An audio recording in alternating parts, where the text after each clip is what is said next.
Now we done came from the bottom, mad that we up, but I don't hear him talking. Started with knowledge inside of my noggin. We took a dream and then we started blogging. Put my city on the map now. I'ma say how it is and I don't back down. On the road to 100K, we finna act out. We gon' show them that we not just in the background. We the main event, we the main show. We the one that people always gon' pay for. FIF, we the best, no debate though. Number one sports channel, every angle.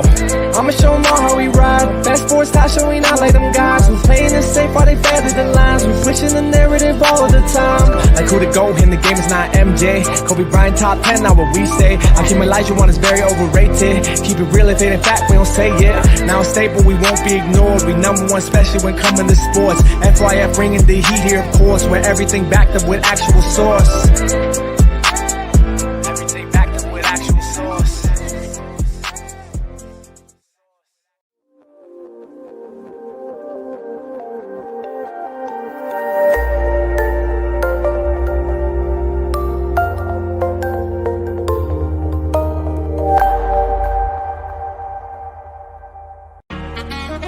Nah, that's just passion. We love the game. You already know what it is. FYF. You don't got tough skin. Might as well not even come on in. Talk to 'em. FYF, blow the whistle, man, we too official. Better check the film, we not one of them. The greatest to ever fall above the rim. They wasn't with me shooting in the gym.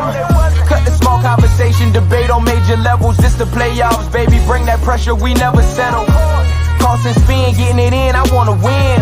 That teamwork got us headed to the ship again. Oh, LeBron better than MJ, cut it out. Half these fans in the stands don't know what they talking about. Half-court jumpers, crowd going wild. FYF ranked number one, you better say it loud. Intellectual talk, but fuck your feelings. Olajuwon too overrated, Kobe still a realist. Top 10 all time, now how they cut the line. Magic Johnson, Draymond Green, one in the same kind. Fuck your feelings, fast break, stop and pull a J. He got how many rings, nothing else to say. With the team, live streaming, play by play. This the dream, full steam on the road to 100K. FYF, blow the whistle, man, we too official.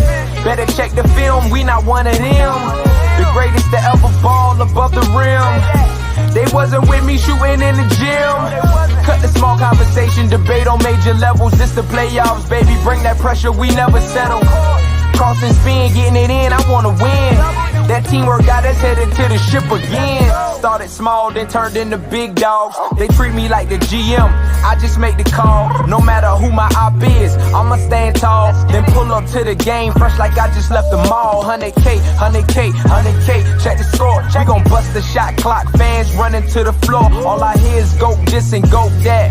Man, your team suck, hang it up like a coke rack. I love the game, I admit it, I can't quit it. Step in front of me, man, your ankles gon' get the business. Been a legend like Moses Malone, way ahead of my time. This the greatest sports show ever, I just had to remind. FYF, blow the whistle, man, we too official. Better check the film, we not one of them. The greatest to ever ball above the rim. They wasn't with me shooting in the gym. Cut the small conversation, debate on major levels. This the playoffs, baby, bring that pressure, we never settle. Cross and spin, getting it in, I wanna win.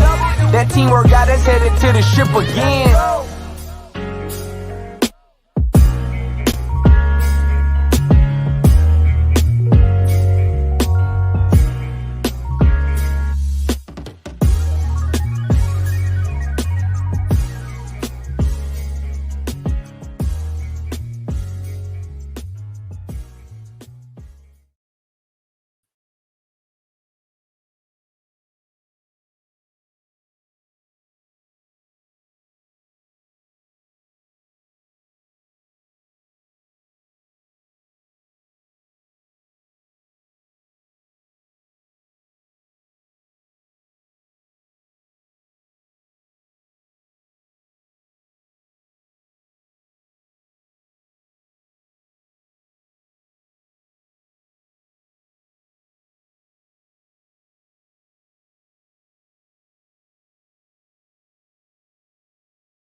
Uh-oh. Somebody said no sound. Somebody said no sound. All right, my bad, y'all. I fixed it. Put a 1 in the chat if we good. Put a 1 in the chat if we good. Oh, and salute to everybody that pulled up this morning. We got Tracy Steele, Emilio Lake, Immortal Highlights. Put that 1 in the chat, man, once the audio's good. That's on me.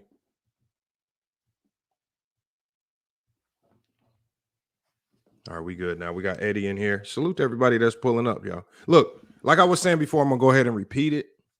We got the early morning stream, 10 a.m., man.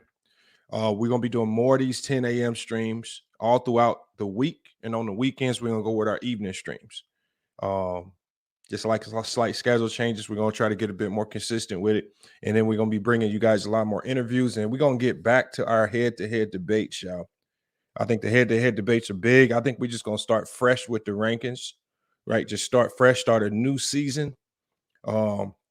Introduce new people into these head-to-head debates, man, so we can see some of y'all new viewers, man. We've had a ton of new subscribers here. A lot of you guys have been hitting me up on IG about the debates, man, so I want to get some of you new people in here on the debates as well. But as far as today goes, man, I appreciate you guys getting in here. As far as today goes, man, we got a we got a special guest in studio today, you guys, and I'm gonna play the clip once we pull them up. But look, I saw this clip, you guys, and the reason why this clip intrigued me, I'm gonna tell you guys this, and I talk to you guys about this all the time. Obviously, I'm somebody that's played, you know, but the one thing that I know that from the high school to just the college D2, D3, and then the D1 level, those guys generally from D1, D2, D3, even some top level high school players can generally compete against each other at a high level. Where you see the significant differences, especially with the speed of the game, is when you start matching yourself up against them D1 caliber. I mean, not D1, but NBA caliber guys. That's where you see the leaps and bounds. That's where you see real big changes. Like, you know, you get in front of an NBA guy and you automatically know, okay, that's a little different. They do that a little different. They move a little faster in this particular instance. And there's just different changes. There's just different instincts that they have that just put them on another level. And so when I saw this video, I know some of you guys have talked about this video. When I saw this video of basketball player Jamie Calloway challenging Bobby Portis to a game of one-on-one, and then not just challenge him to a game of one-on-one. I'm talking about giving the man buckets, just kind of making him look like food out there on the court. I mean, if you didn't know, if we were in a world where we didn't know who the NBA player was, we probably would have thought he was the NBA player and Bobby Portis was the one that walked up and challenged him. And that's no disrespect to Bobby Portis. Bobby Portis is a really good player, but what it does start to unveil, you guys, and it's an element of the game of basketball that, again, I always talk about as well, is the politics of the game. Salute to Kevin's Clubhouse. Did Bobby Portis get cooked? Hey, when we play this video, I'm gonna let you decide. Right? But if you ask me, yes, Bobby Portis got cooked. Bobby Portis on that day did not look like the NBA player. It was the other guy. And so we're going to be bringing him up to talk about how that moment even occurred, things like that. So again, you guys, make sure you support the stream. Look, I'm going to be putting all of his social media and stuff up through the chat, man, in the chat while we do this interview. So make sure you guys follow the man on IG, Facebook, wherever he has social media. We're going to be running it through the stream today. Make sure y'all follow him, man, because a lot of these guys, man, they going through treacherous journeys, in the journey to wherever they're trying to go in the game of basketball. This is not an easy journey when you're trying to get there. You're going through a lot of growing pains. You're dealing with a lot of politics, right? Even in some cases, you could be dealing with financial issues, right? Because it's not all the glitz and glamour on the way there. And so these are the things we're going to be talking about today, man. We're going to go ahead and bring them into the studio, man. And again, make sure you guys go follow him on all social media. We're gonna be putting it in the chat throughout the stream. But we got Jamie Calloway today, man. The man that, you know, I'm just gonna start this off. We you know, we're not even gonna waste time. I'm gonna start this off by just going straight to the video, man. and because before we even talk about your past, your present, your goals in the future. As I pull this video up, I just need to talk. I just need to know, how did this moment even occur? How did this happen? How did you and Bobby Portis both end up in the same gym at the same time? Were you cooking this, man? How did this happen? Respect to Bobby Portis for even giving me the opportunity. You know what I mean? He didn't have to do that. I don't really, and I don't like to call it cook or however else people want to call it, just because it's, you know, things happen. It could have been a day where I lost, you know, and was getting worked out by somebody. You know what I mean? But it happens in the gym. But it happened because my agent actually sent me out there, which is called Impact Basketball Facility in Las Vegas. My agent Brahim Williams sent me out there to just network, you know, just get seen, showcase my talents. You know, supposedly this is somewhere to be, and at the NBA Summer League in July, every summer. So he sent me out there to basically just work out, play, and just meet some guys. And it happened to be the same gym that Bobby was working out at. I guess he was preparing for World Championships with the USA team. So when you, obviously he's a forward in the league, you're probably a guard, and you see this type of matchup. So I wouldn't expect Bobby Portis to have the NBA guard level skills, but as far as something you could take away from this matchup, I would assume that the NBA would probably be the ultimate goal here. What going up against Bobby Portis in this instinct right here, what's the number one thing that really stood out that was different about him from any other competition that you might have faced, that's kind of separates him, and just what you would say, this is what makes him an NBA player, this is what separates him? Just pure strength. You could tell he puts in work on his body all year round, just like any other professional would. You know what I mean? And just he truly loves the game. NBA players are just full of like pure hoopers who love the game. You know, every big want to be a guard, every guard want to be a big. You know what I mean? It's just, if you love the game, you study in all aspects. And he showed that, you know, he's more than just 6'11", 270, however big he is. You know, it's more than just size. It's IQ, it's footwork, it's the love of the game, it's sacrifice. You know, he's one of those guys that does less so the team could achieve more. You know what I mean? Yeah, that's also another element I talk about a lot, is the sacrifice that a lot of these guys individually were probably high school, college. I mean, even if you think about Bobby Portis, one of the best college players in the nation, putting up a ton of points. And then when you get to the NBA, Patrick Beverly's another guy in the similar instinct, averaged 37 a game in high school. But then when you come to the NBA, because of the talent, you have to then fall into a role. And you know, you got a lot of casuals, a lot of fans might look at you and say, oh, he's not that nice, or he's a bum, just because you play a role. But in reality, a lot of these guys will cook anybody on the basketball court that's not in the NBA. And that just kind of takes us now. So you were there, obviously, training, getting yourself ready for your basketball endeavors. You said your agent sent you out there. Where are you hooping now? You know, and then what's your ultimate goal? Is it the NBA? Is it overseas? What's your ultimate goal? And then where are you now in the game of basketball? Well, the past couple of years, I've been playing with an ABA organization, American Basketball Association organization. It's a good organization. We have great guys, vets, old guys to young guys, great coaching staff. You know, we just get along and we play good basketball. I've been growing my game from the past couple of years over there. And my agent has been trying to get me deals and trying to get me things in Europe or the NBA G League elsewhere. But like you said, it's a political game we're playing here, not just, you know, physical. So it's hard to get those opportunities that, you know, I believe I deserve. But, you know, I take it one day at a time, and can control what I can. Yeah, and the politics is that's the nasty side of this right here. That's the, you know, I saw a lot of the politics in college, and that's why we want to take this all the way back let's take it all the way back to, just high school, because I think for most of us, especially if we were like varsity level players, high level players with the potential to go on to college, I think for most of us, that's where we started to see the first glimpses of the potential politics in the game. And it could be for the better or for the worse. You got some people whose families know how to play the game. They know how to manipulate the system and get you to where you need to be. And then others, parents like mine, myself, didn't understand it at all.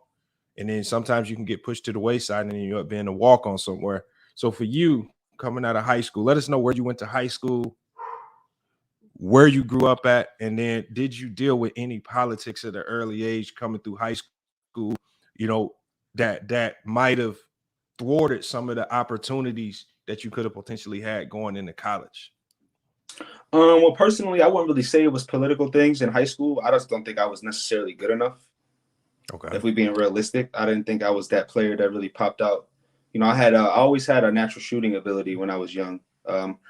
So it always stuck out that I could play on a team for sure. But what level was never, you couldn't really tell because I couldn't really handle the poise and the pressure of the game like a guard should have been able to. You know what I mean? When I was younger, it took time to learn that because I started playing when I was in like 15 years old. I started playing really late, 14, 15. So I was learning at a different pace than everybody. You know what I mean? Like some guys had already been around the game so long that they could just do things with naturally. I had to really take time to really learn and grow my game is from ninth grade on. And I only played 1 year of varsity basketball. Well, I started 1 year of varsity basketball, and that was my senior year. I took off with it. I probably averaged 21 points and a good amount of assists as well. I was ready by my senior year, but it really took time. It took time to grow my game because, like I said, I didn't start playing until later in life. So 21 points per game in varsity. You would think, a lot of people would think, if you can average 21 points per game in varsity, you'll have a lot of coaches knocking on your door, at least small D1, something.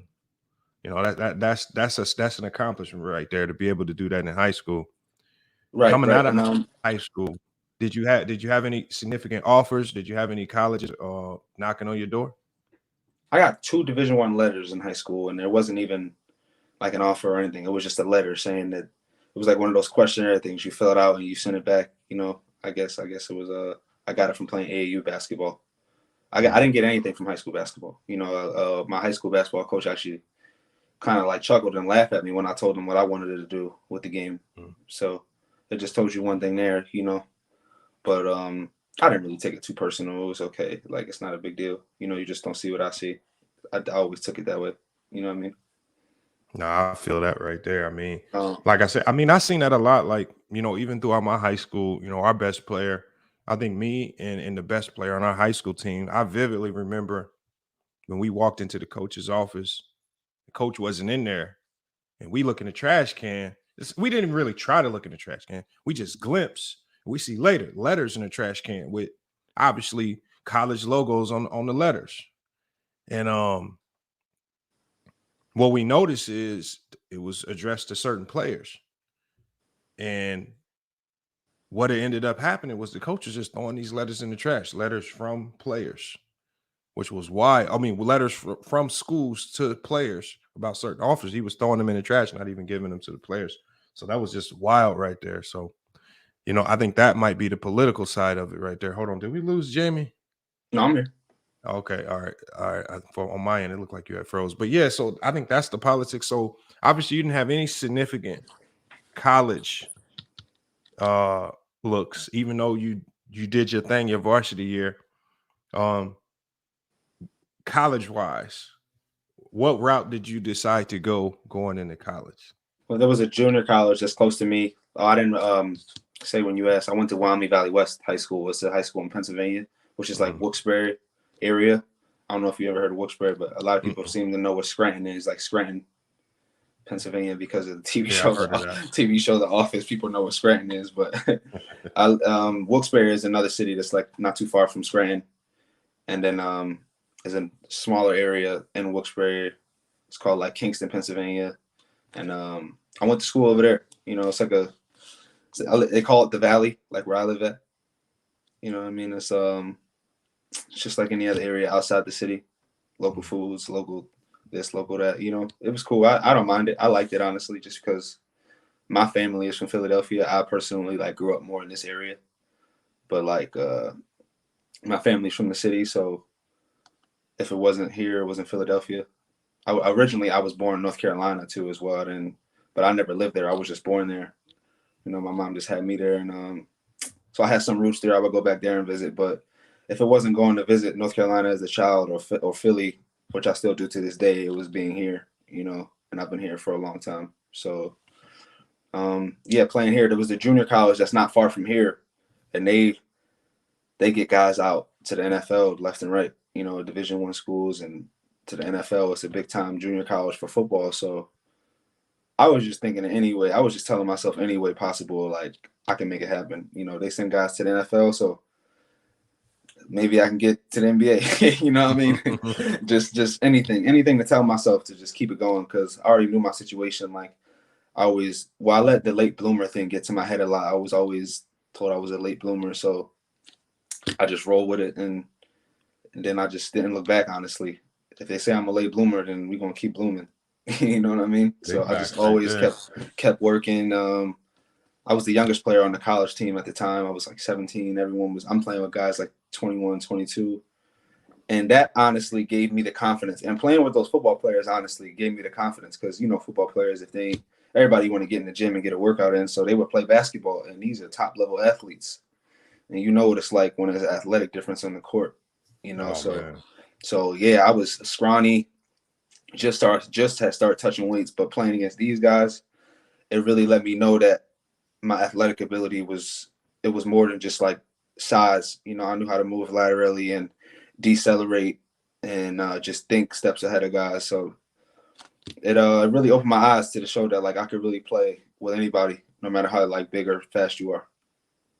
And how did you do out there? Did you get a lot of playing time as far as? No. What happened was, this is even crazier, that the coach that recruited me, he saw that like I was younger. He had just assumed because I was younger. He asked if I wanted to redshirt. Like maybe you should redshirt and wait a year, work on your body, mature a little bit. Maybe he saw some things off the floor that I wasn't doing, you know. And when we still have a relationship to this day, honestly, him and I, like we don't even talk about college. It's more like, what's up?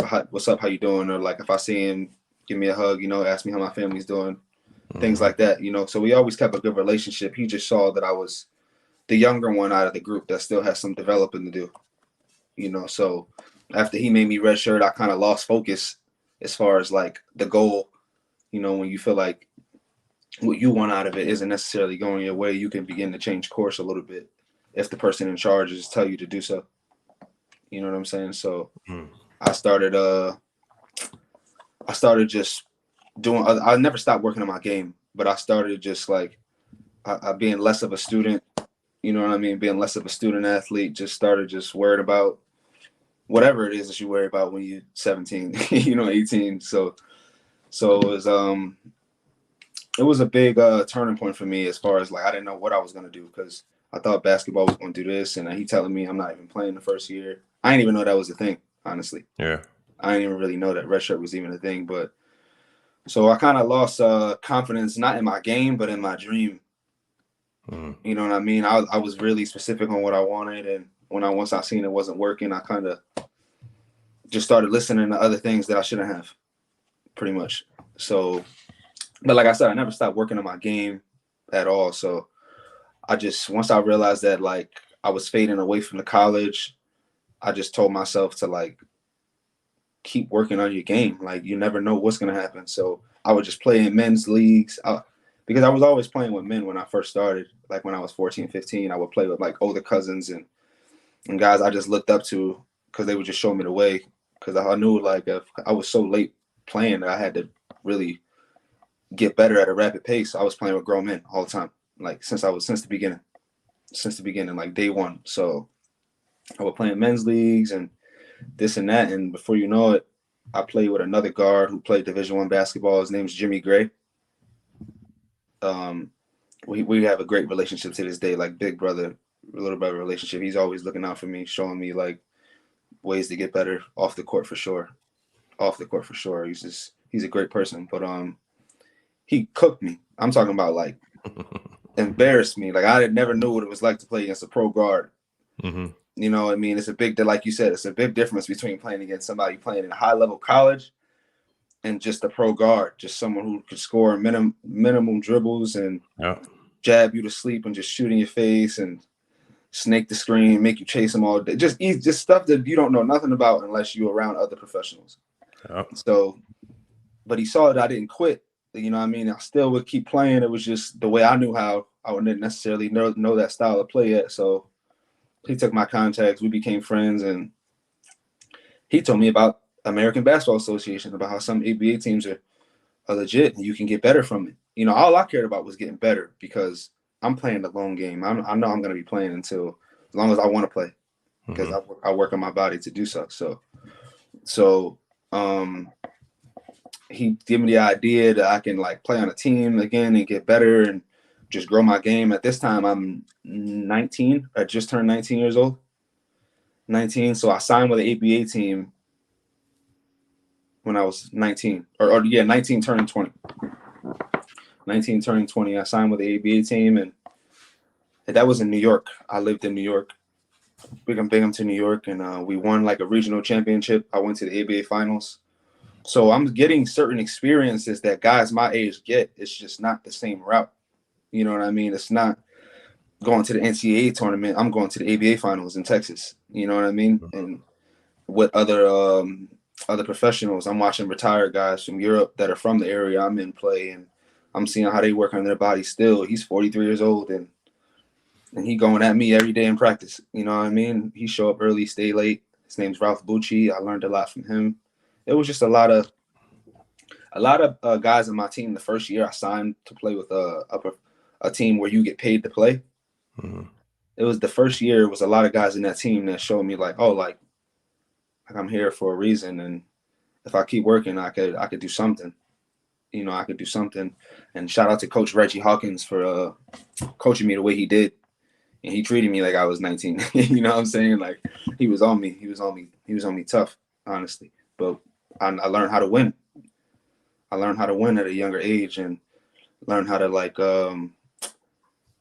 I said, just do less, play your role so the team can achieve more. Man, that's a tough route right there. And you know what? Your story's so familiar, man, because you know, coaching at the level that I coach at, man, I see a lot of kids, man, that almost come in with that same mentality, where the struggle is you have to deal with the times where you're just trying to get better, and you may have to sit to the wayside because, you know, those redshirt years are probably some of the most valuable years. But it's hard to convince somebody's like when we're young, we feel like we can do everything. We already had the confidence. We already feel like we're better than everybody. Just, you know, we want to compete, and it's hard to just tell us to sit out and just sit by the wayside and watch and get better. And I think some of the best coaches will do that. I think some of the worst coaches are the ones that's just going to throw you out there in the fire, just maybe chasing a few extra wins here, a few extra wins there, maybe mismanage you, make you lose your love that way. And I think that's even worse. So that's how you know you're dealing with a good coach, a coach that's willing to put you to the side, willing to develop you like that. But, you know, sometimes when we're young, we make those mistakes. And so in your case, you chose to go the pro route as far as going into the ABA. That obviously negated your college eligibility once you started getting paid to play. And then now that you're getting paid to play, now that you are a semi-pro player, and you are in the ABA, what's the next step up from the ABA where you feel like me getting here is going to get me one step closer to the ultimate goal of getting to the NBA? Is it that overseas contract? Is there another league here in the U.S. that you're trying to get to? Is it the G League? Where's the next goal where that's going to get you just a foot closer to the NBA? Well, I tried to get a deal in Europe. Crazy story. Crazier story. The story gets crazier if you want to know. Hey, we want to know. I'm definitely. All right. Well,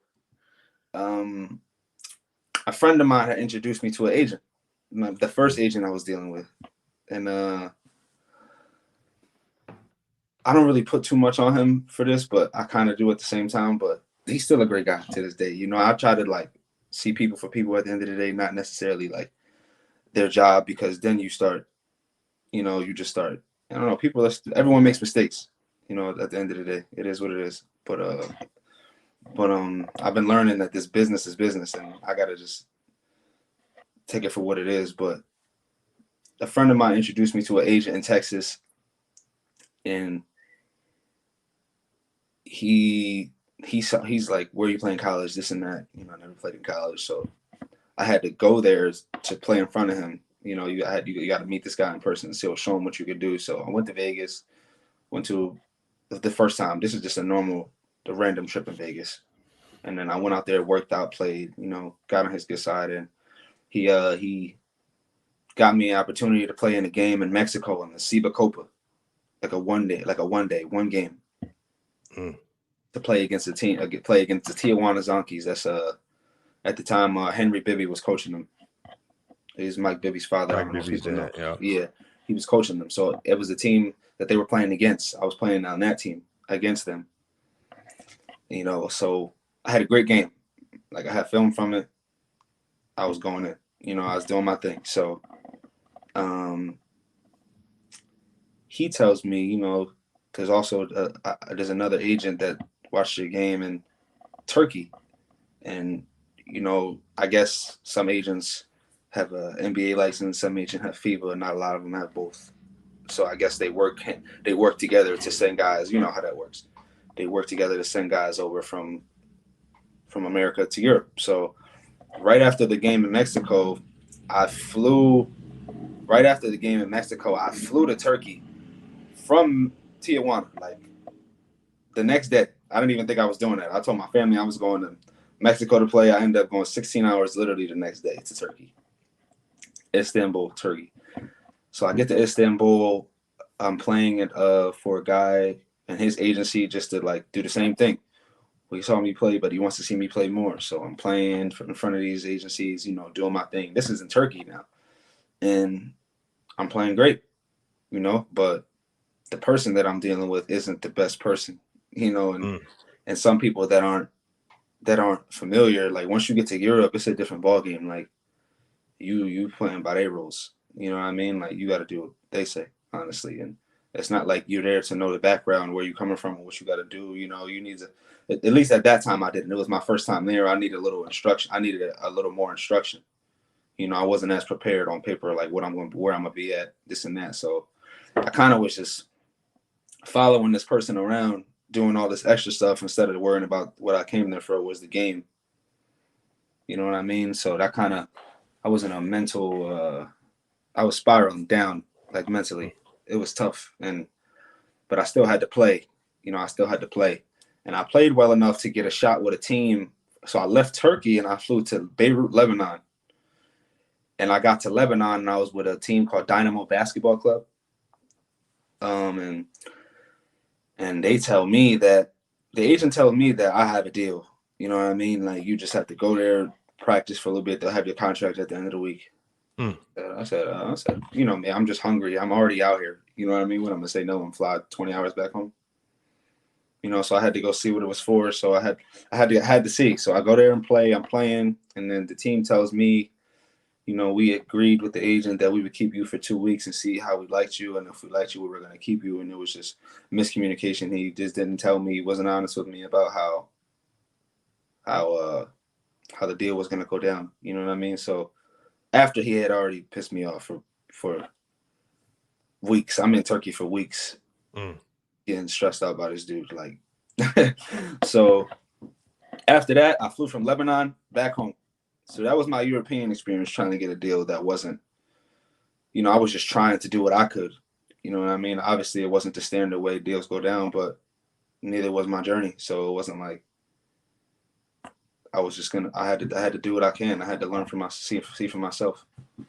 That's one thing I noticed. Like, when I talk to like a lot of my friends that, you know, a lot of us, you know, played D1, but when we talk about like some of my friends that were the starters at the D1 level, The one thing I've noticed is when you're going overseas is what my buddy Eric, he played at Purdue. He calls it having a D1 jacket. And that's basically your basketball resume when you're trying to get a contract. And he's basically saying, if you don't have that D1 jacket on your basketball resume, it's going to close a lot of doors. And it almost sounds like that's what was happening to you. Like guys ask you where, like that's the first thing coaches is going to ask you, where'd you play at? That's what they want to know.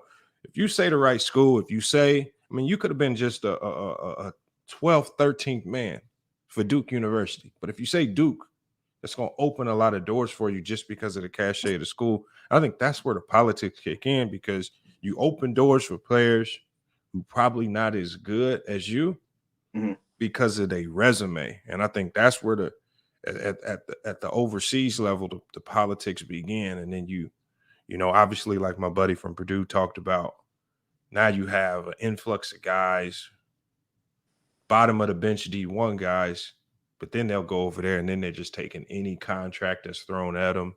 So then they mess up the money for even good players, because now you have an influx of guys just taking any amount of money. And the agents, like you say, you're dealing with agents that are just kind of up and down, not sure if they have your best interests at play. Maybe they got other guys they're trying to push, you know, maybe they feel like they can get more money out of another player in a certain fashion. But when those politics start kicking in, if you don't have that right jacket, it's just wild just by being on a D1 roster, the doors that are open for you, even if you're not as talented. Did you notice that when you were out there, guys that you could probably better than, they just had a better resume than you? In Europe or Vegas, or what are you talking about? Just on the journey? Just on the journey there. I mean, I'm sure you've ran into a ton of guys. Oh man. D1 pros. But again, have you noticed players with maybe the resume on paper looks better, but you just thinking in my mind, I know I just cooked this guy. I know I outplayed him today. I know I'm better than this guy. But but they're getting opportunities because their resume on paper just looks better. Did you experience that? Oh yeah, too many times. You know what I mean? But you know, I honestly, like, if I didn't know that was like already something I had to deal with, I don't know if I wouldn't know if I would play as hard, but I play harder, because like I just know certain things that like against me already before the game even starts. You know what I mean? Yeah, so I think that stigma gets attached to you too. Like, I feel like if you don't have that like D1 jacket, I think a stigma gets attached to you that you might just be a really good street baller. And they're probably always second guessing how it's going to look in an actual game. Yeah. You know, they're thinking, okay, this guy's played D1. He's played in an organized fashion, so we know this can translate in a game. I think they're thinking, can this translate into an actual game, or is he just a good street baller? I mean, you both know there's a significant difference there. Do you get treated like that a lot? No, honestly, and I have plenty of, if you want to call them quote unquote street ballers, I have plenty of street ballers that tell me I ain't shit because I play so basic and fundamental. But like, that's how I learned to play. Like, you know, my dad used to teach me how to shoot off the backboard before I learned how to dribble. Before I learned how to dribble my left hand, I learned how to hit the backboard every time. You know what I mean? It was just certain things that like I always wanted to just make my game basic. You know what I mean? Like, I liked like Chauncey Billups, like when I was younger. I like watching him take one dribble and shoot it. You know what I mean? I always like that type of stuff a little more. Nah, and like you said, and the area that I live in, there's a lot of shooters up here. So like that one dribble pull up, like I got addicted to it. You know what I mean? Like just easy stuff, simple. Yeah, that's the life, man. That's the journey, man. I see a lot of you guys in the Discord asking questions. It's just like, if you got questions, make sure you come over to YouTube, type your question in, or type it in the super chat so it'll pop up on the screen. Otherwise, we can't see it over here. But so you've come across a lot of talent, and this question is a little bit different.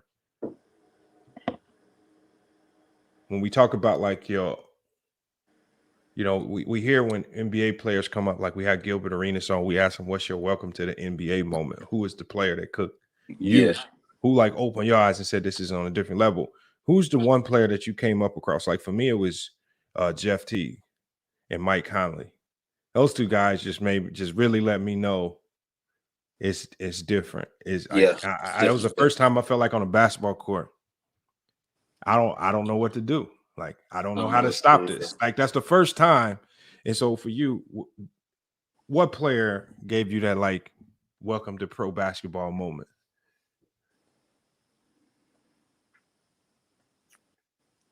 Give me a second. Even when I was younger, or when I became a pro, just like when you became pro, and I played against another pro and realized it was still different. Yeah.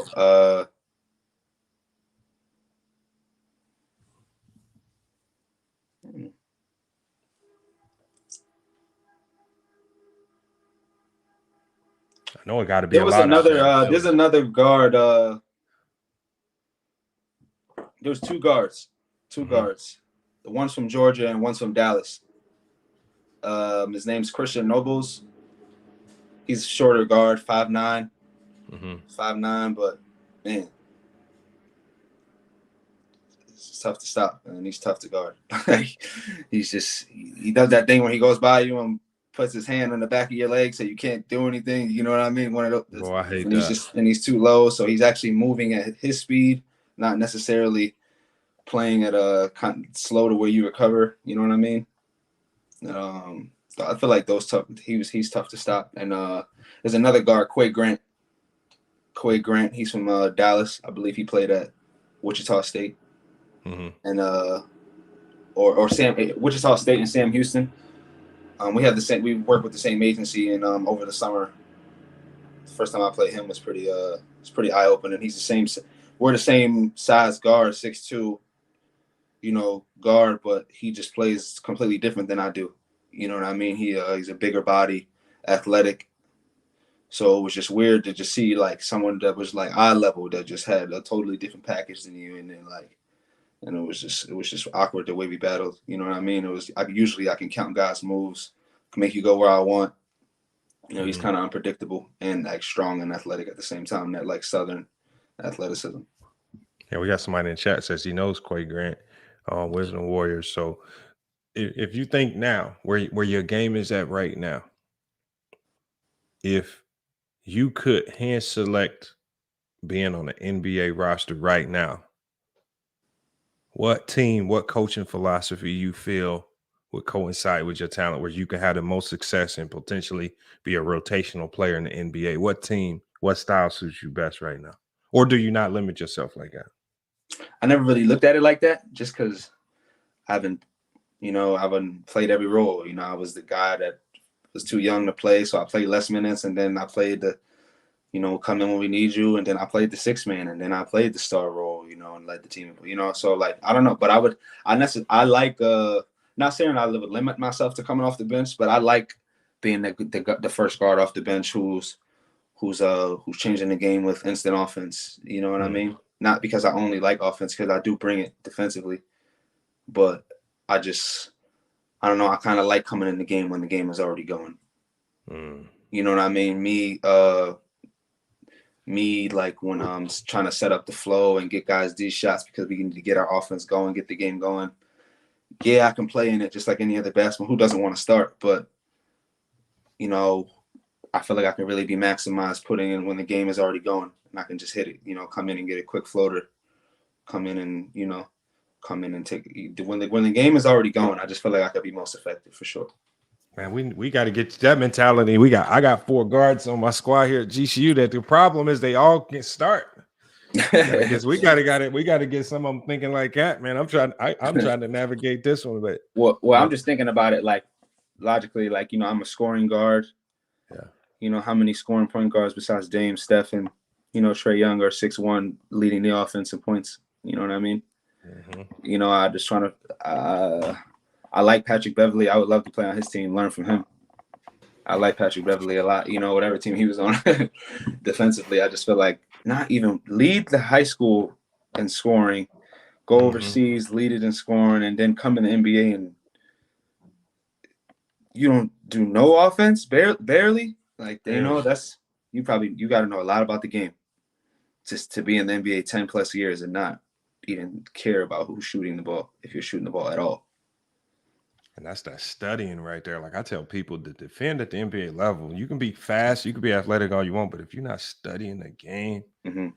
it's gonna be hard to keep up, man. And I think when I look at certain players, when I look at guys like Pat Beverly, I could probably almost guarantee he stays in the film room just tearing up all that film, just looking at tendencies, habits, sets, and just finding any edge he can get. And I think, you know, you at this level, I mean, you've done a good job of just taking advantage and just getting any edges, any advantages that you can. And I think if you just keep that same mentality, I just don't see how you can keep getting passed up on. I think opportunity is going to find a way. And then that's the one thing I always tell people too. I say it's hard to hide talent. Right. It's hard. It's like if you talented, it's going to show eventually at some point in time, as long as you keep working. And from the looks of it, man, just watching you play Bobby Portis, it's a flow to your game that looks professional. Mm-hmm. And it's hard for me, like just watching you play when I hear you say that you kind of really just started hooping at 14, that's wild to me. Like to where you are now to just starting at 14, that's crazy right there. Cause you almost move and have a flow like a pro guard. Just even when you was going up against Bobby Portis. So I mean, that's leaps and bounds. That's light years right there that tells you've been in the lab putting in work. But like I said, now that you're in the ABA, you still in the ABA this year? When does your season start? Yeah, the ABA season start this year. I mean, I don't like to say where I'm playing yet until the season starts, just because I have aspirations to do other things. But you know what I mean. But if there was I would not play with any other ABA team. You know what I mean. This is a team full of guys who understand the game. You know, and it's hard to play with guys like that when you're not at a high quote unquote highest level. You know what I'm saying? The guys on our team, they bring it. You know what I mean, and they really understand the game, so it's fun. I've been growing my game here, you know, and like you said, and when you go back to the work, I put in a lot of work on and every player says it, but like I really do. Like I put in a different amount of work, and I know that it's different because I've been around other pros, and man, a lot of these guys are just gifted. You know, they're just gifted. We just had a stream too. And you could probably address this well. We had a stream we was talking about with Gilbert Arenas. He was on. We was talking about. I don't know if you're familiar with Gilbert's comments. He went at Hakeem Olajuwon, but we were talking about the training that Hakeem does and how a lot of the guys that he's training, they're training to do moves that they haven't fundamentally built a foundation to start learning yet. And I think that's where his biggest criticism was at. The fundamentals weren't there. Like you can teach them the moves, but if you don't have the fundamentals to even start learning it, they're going to struggle. They're never going to incorporate it in the game. And it's just like with the things that you've learned, how do you train to incorporate the stuff in the games? Well, I train high intensity. You know, like I ain't gonna lie, like I really rock with Gil. I've been watching No Chill Gil since before he even had his face on the camera, when it was just him talking, you know what I mean? Like episode 1, way back when he was breaking down how he worked on his game, I was listening then. So like when it comes to Gilbert Arenas, I really respect the way he looks at the game, because not many people look at it like that. And you know, this it's very hard to stand out when it's been around for so long. You know what I mean? This game's been around a long time, and his outlook on it is really unique for sure. But as far as working on my game, I do a lot of high intensity, you know what I mean? Like, if I'm sprinting 3 miles, I try to get it done in under 18 minutes. You know what I mean? It's a good cross country time. If you run cross country, 5 miles, I'm trying to get it done in 31 minutes. As far as working on my body, I'm always working on my body, but like deep stretching and mobility, I feel like is what really takes my game to the next level, because I could get by people, but when I'm only 6'1", 6'2", and I'm not really dunking on anybody, you know what I'm saying? It's more about like how fast I can stop and get to the and change direction, or like how many times I can get to this spot, because like I know that I can hit it off the glass and just or use the pump fake and get you in the air. It's just more so like I really drill how like getting to the spot, not necessarily putting up a whole bunch of shots, just because like I'm a natural shooter. So like it's kind of like I just do perfect forms in front of the basket, and I just let the rest fall. You know, I just keep the same form every time. The fluidity in my footwork, you know, how I'm landing in my shots, like, is my elbow in every single time, you know, stuff like that. Like, I'm really focusing on the details more so than just reps anymore, just because I put in a lot of reps and my conditioning level is, I like to think, is high level. That's where it got to start, man. It starts with a ton of work, and I think that's because I'm a shooter, or at least when I played, I was a shooter. I focused on a ton of form shooting right at the rim, high quality reps. I was also real big on high quality repetition, you know, and I even, you know, whether it was one dribble pull up, you know, I had drills where if my move was a one dribble pull up, you know, going left on the left wing 3-pointer, then when I form shoot, I'm doing one dribble form shooting, just doing that same hard one dribble, pound dribble, going into my form shooting, really just focused on technique. I remember a whole summer where I had to completely change my jumper just because it just wouldn't work at a high level, just pulling it from the side. I spent a whole summer. It was so frustrating trying to get my jumper with my elbow pointed at the rim on the release, the offhand. And it's just like I'm missing shots all summer, but it took some work. We got to change. But so, yeah, the grind is real when you really locked in, man. So it sounds like you headed the right direction, man. And now that you say that, I would like to play with the Warriors too. Because they just move without the ball so much, and you know, I'm big on that. I don't pound the ball all day, you know what I mean? Oh yeah. And, so I feel like me just moving in that offense, you know, coming back door or just hitting the scissor screens for like wings and corner 3-pointers, and you know, they run all type of offenses. You know, they do all types of movement, and it's just fun to watch. I feel like I could really fit in there with my shooting and being able to move without the ball. Hey, man, well, like I said, you got the foundation, man. You got the footwork. It sounds like you're starting to get the right people in your corner, man, headed the right direction, man. So, like I say, I wish you definitely the best of luck in wherever you know, hopefully land. The goal is to maybe come back and revisit this interview one day when you get signed to the, you know, the Warriors, the Clippers, somebody. You know, hopefully we can get you back, man. That's the goal, man. Because, you know, we did the crazy thing is we've done this before, man. We brought people on, especially hardworking players, because I feel like your work ethic, it reminds me of a player that we had on here named Corey Kispert. Okay. He plays with the DC. Washington Wizards right now. Yeah, DC. He's a shooter. I know who he is. Yeah. And we had him in here, but the one thing that I noticed when I did my research on him, I watched him in high school. Okay, he started off in high school. Coaches didn't think highly of him, but by the time he finished, he's the best player in the program. Then he goes to Gonzaga. He starts off at Gonzaga, not the best player, obviously a scholarship guy, but he finishes as best player and probably not just on that team, but almost one of the best in the country. Yeah, and so he's big time. When you see this, and it's just like, and then when I talk to some of his buddies, they talk about, man, this dude is great at anything. They went to golf with him. Top golf, he the best at top golf. They go to the batting range with him, he the best there. It's just like, So it's just like when you work and when you have that mentality of just trying to win, I mean, it shines everywhere, and it's just, and you kind of had that work. Obviously, your route, I feel like it's going to be a little different, but man, I think if you just keep putting in the work, it might seem a little rough now. But I think it's ultimately gonna get you where you need to be. But hold on, let me drop the link. We got a few people that want to. We got a guy like Jared. He's one of the fan favorites here, man. Jared is a wild character, man. I'm gonna bring a few people up. You got time for a few questions from him? Oh yeah, I'm chilling. Yeah. All right, hold on. Let me drop this link, man. Now I'm gonna tell you ahead of time.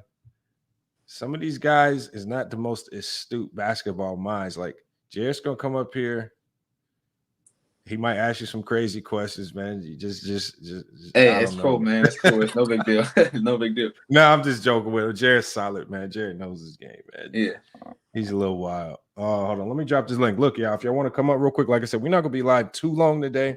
But if y'all wanna if y'all got any questions, man, for the guests, or if we just want to chop it up about the NBA right now, because now we can really just kind of chop it up about basketball. Like while we bringing people up, man, who's your top 5 all time, man? Who you got? NBA players? History. players. Top five. Yeah.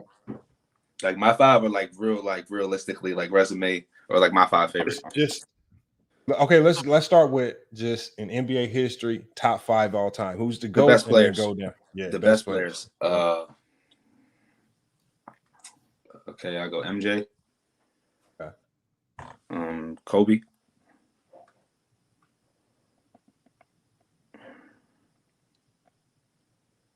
Kareem. Okay, that's not bad. LeBron.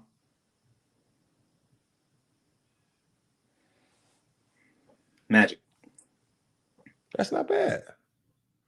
Now, obviously, I don't know. Now the orders you could put it however you want, but I feel like those five are. I do agree with that sentiment. I feel like you can. I feel like with most people's top tens, outside of Jordan and for me LeBron, I feel like you could throw everybody in a bowl and just start pulling out names, and I'll be fine with any order. You got Kobe at number 2. What makes you put Kobe at number 2? I think skill level, he's just number 1, but like he got it from Jordan. You know what I mean? Like he learned that from Michael Jordan. So I would just I said Jordan. You know, I don't even have him 2, honestly. I just set him after Jordan because it's like Jordan, and then whenever I think of Jordan, I think of Kobe. Do you think? I almost sense that, and this is when the compare, because obviously Kobe and Jordan just go hand in hand. Mm-hmm. But if you break their skill sets down, do you think it could be argued that Kobe's more skilled than Jordan? No, I do. That's what I meant. Yeah, I think Kobe's more skilled. He just learned from like him. So it's like without Jordan's presence, does Kobe learn all that stuff? You know what I mean? So if you had to rank them, is that one of the reasons why you're gonna always have Jordan over Kobe? If you had to rank them, and if they weren't in just any random order. And Jordan is just defensively is crazy. Like defense was nutty. Like offensively, I can't really say who's better, but defensively, it was like he's all over you on defense. It was like if you really watch. Now Kobe too, but if you really watch Jordan, like Kobe played hard defense. Jordan just had like he'll steal the ball, cut you off like easily. You know, it just seemed like it was easy as well on defense. So, you know, I did a live stream. You might have to go back and revisit this, and you might come back. Right. I did a live stream, or I was watching some video, man. I said, I think Jordan might be just a tad overrated defensively. Defensively, you think? I think so. Well, if you're thinking about the moves that we see today, yeah, I think Jordan would have got a lot. You know what I mean? But and that's the bias that kicks in. That's the bias because I'm comparing it to what I see today.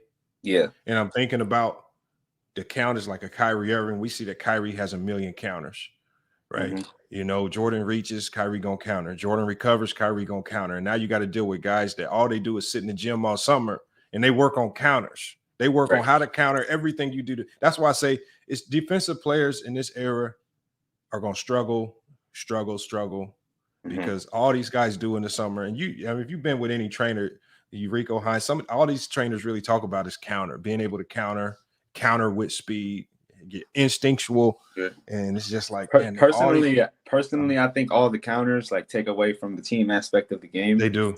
But like, I mean, I have one counter and that's like a pump fake. You know what I mean? Mainly like I just know how to just use my teammates before I use like other moves. You know what I mean? Like there's 10 people out there, so you don't need 10 moves. You know what I mean? So that's how I think about it personally. But I love watching Kyrie. He's my favorite probably to watch. So it's like I can't really say that I don't love it, but at the same time, just I don't know. I just feel like the teams really win championships. They really win. Good teams. So I agree with that. That's the one sentiment we agree there. Teams got to win. But we got Jared here. Jared, what's good, man? What's good? All right, so I got a question for both Lamont and Jamie, right? So what is your feeling on the difference between how players view Kobe and how like fans view Kobe? Because I feel like there's like a vast difference. Because like me myself, I have Kobe in the top 5. Like I'll just put that out there. But like a lot of fans, it feels like, don't view Kobe like in that light, but players do. Like that why do you think like people view Kobe so differently though? People, I'm gonna let Jamie go with that one first. I feel like people view Kobe the way they do because the majority of the people, I'm not going to say all of them, but the majority of the people may not understand the work ethic he really had. You know, they can just say the words hard work and they could say it, but I don't think you really understand.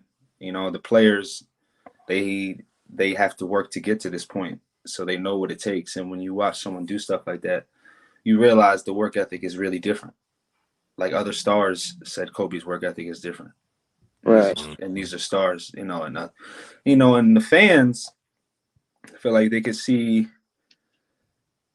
if they don't necessarily know what it means to maximize a role, they don't know what it means to, you know, they just think he's shooting a lot. Yeah, I feel you on that. At least that's what I believe, but I don't know. You know, I don't know. People may not like Kobe. Maybe they don't like the Lakers. Well, yeah, and that's the thing. That I'm glad you actually brought one of that last points up. Like, there's been a narrative about Kobe that I've always believed was false, and that he's inefficient. Like, I get why people say it because they're comparing his efficiency to like a LeBron or MJ.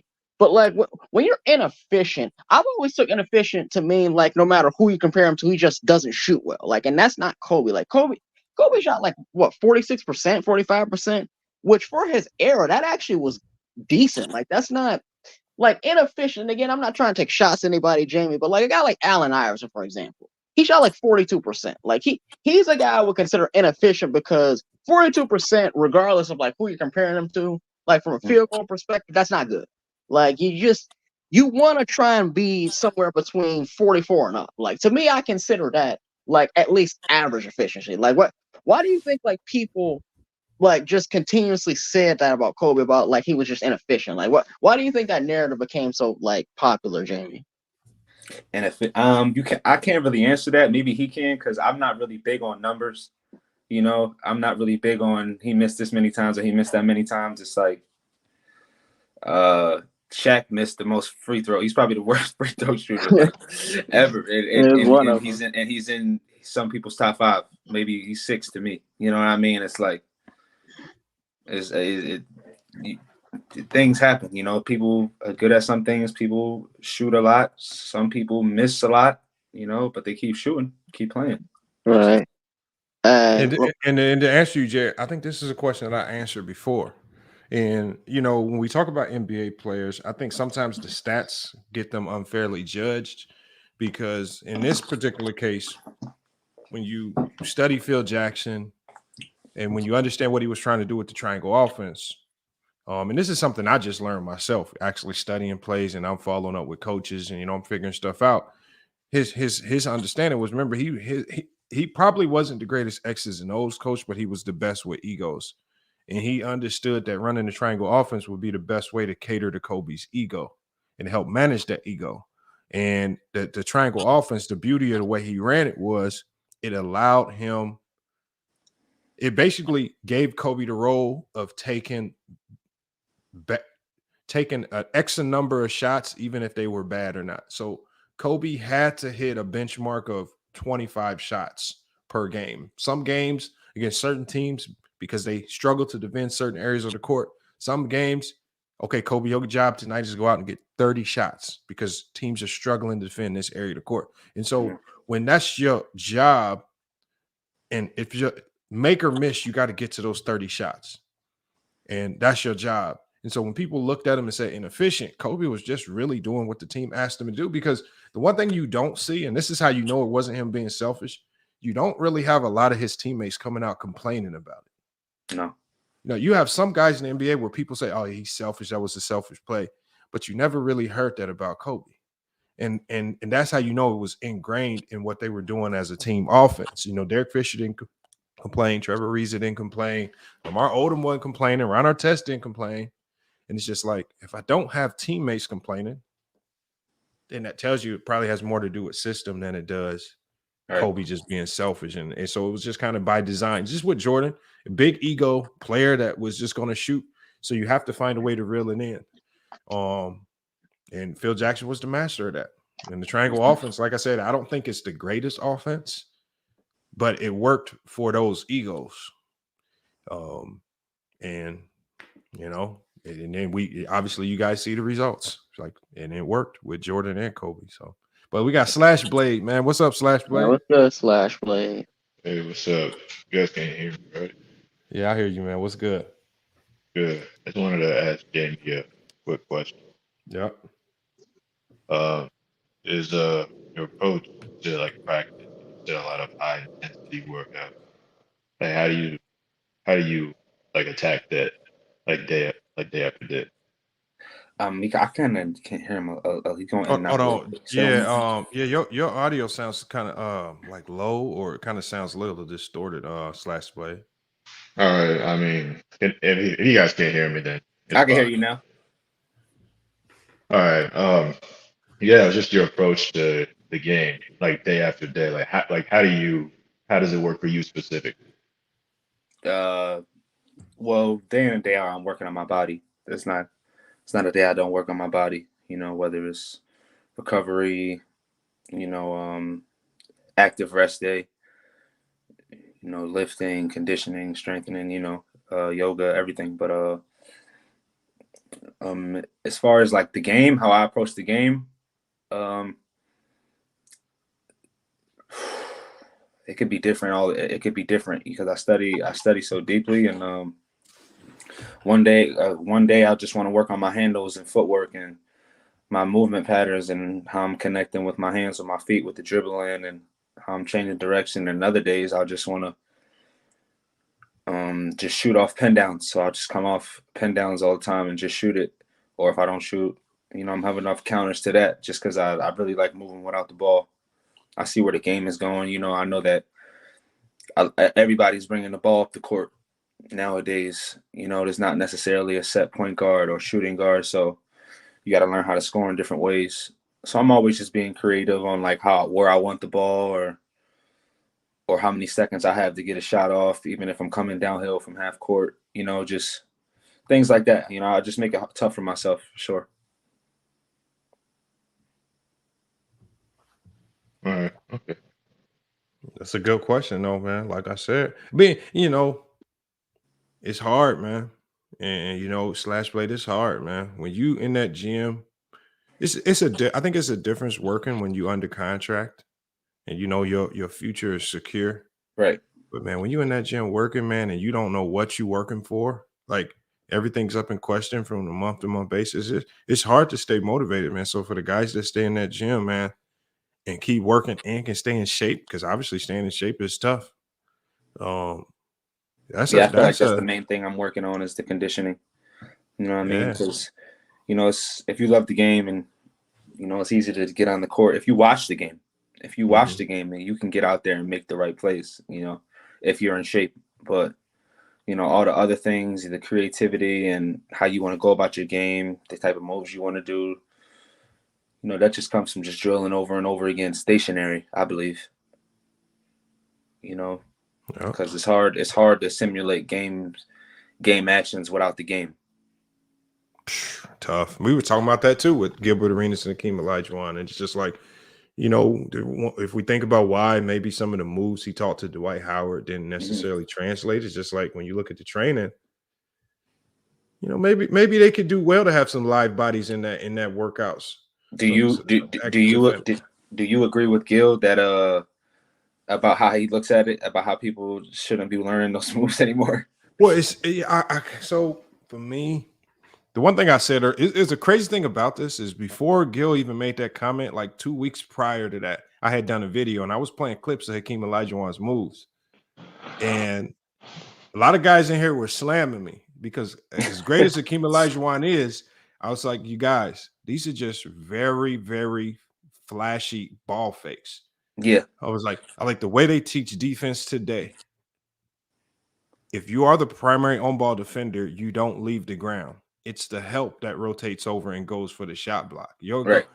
So the way they teach defense now, when I'm watching Hakeem throw these up fakes, jab here, and I'm watching Chris Dudley and David Robinson just bouncing like a pogo stick, And it's just like, okay, if that's what they were teaching defensively back then, that allowed Hakeem to take advantage of bad, the decisions of defenders. I said, well, today they're teaching it much different. And now you have 7-footers like Giannis that could probably come through, and on help side, they can touch damn near the top of the backboard. Right. So now you have a Brook Lopez who ain't leaving the ground.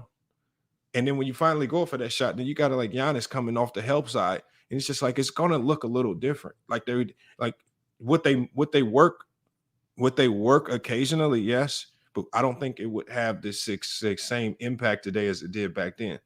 Mm-hmm. It's just like, that's just the game elevating. It's just the guys getting better and people getting smarter, people defending in different ways. And I just don't see it having the same impact. So I wouldn't teach those moves necessarily. And then if you did teach them, just like what Gilbert said, like me and Gilbert both agreed, those moves would be more effective if you taught them the guards. Because I feel like it's the guards that can post up today that are thriving the most, right? That are having the most success. Obviously, they want the bigs to be stretched out. The bigs are playing outside in. So I think there's a different skill set that they want the bigs to have compared to the guards today. So even somebody like you, I think with your footwork already caught up, I think there's a lot you can learn from Hakeem Olajuwon if you were able to get that $50,000 hour and a half session with them. Right. Yeah. But it's just like that. So it's just the game has changed, and people, it's not a slight to Hakeem. It's just the game has changed. And I just try to be honest about it. A lot of people want to hold on to the nostalgia of the 90s. I know y'all love Hakeem and I know y'all love the 90s, but it just won't work no more. It just won't have the same impact. I think that I think the mentality has changed more than the game, because I think that I won't say no names, but I think there's multiple players in the NBA who could be Hakeem 2.0. Not necessarily saying that that's a cool thing to do, but if you put the work in, I'm pretty sure you can do those moves in addition to these moves that they're doing today. Because today's moves are a lot of on the fly. They're reacting and just creating it. You know what I'm saying? And if you just took the time out to practice a specific foundation, like, you could build out of that. Like Jokic, he has a foundation. He has a foundation no matter what. And so does Giannis to a point. But he also has a freak athleticism to where it just kind of looks like a lot coming at you at once. But it's structured. It's the same thing. So I don't know. It's hard to say, but I think it could go both ways. Honestly. I do agree with Gilbert, though. Like, this is totally different. It's totally different now. I mean, it's hard not to, especially when you see it live up close and personal. Like, there's a difference between a lot of people that watch it, but like, I try to tell people, I mean, if you can get to a run where there's high level D1 overseas NBA players, please go. If you can get on the court, even better. Yeah. Because I be wanting them. I just want you to experience what it feels like to have to go up against this. And, I hear people talk about, and I can ask you about this. Yeah. I hear people talk about the hand check of the 90s. And I tell people, if you hand check guards today, you're going to end up on the ground on somebody's TikTok video. Yeah. Looking crazy, because big time. Like, the contact is basically what tells them, like, you're basically like, with the counters that they learn, if you make contact with a hand check, you're just basically giving them a instructional manual on how to make you fall. Or get you hand check me with the left hand. Okay, I'm gonna be able to shift my weight the other way. A lot of times you got these guards that know how to sneak their hand onto your back, give you that extra little push just to send you flying. Oh man, bro, that hand check is gonna get you in a ton of trouble. And like, what are your thoughts on? I mean, the hand check, and the physicality of where you played at out in Philly. I mean, obviously the New York and the Philly style is a more physical style. How do you feel about the hand check? Do you think it gave guys, defenders back then, an advantage? I don't think it did, but I don't think it gave. I gave them an advantage because the offense wasn't as advanced. But like nowadays, that ain't working, man. These guys, they know how to get you. Bigs know how to get you off balance. You know what I mean? It's like, so it's hard. It's hand checking. I mean, maybe for shooters, like if you're guarding Trae Young or Dame or Steph or Bradley Beal, D-Book, like those guys, a hand check will be useful because they're looking to get to a spot more so than just an attack and go by you and finish high. You know what I mean? Just go finish. I don't know. I feel like shooters would be useful too, though.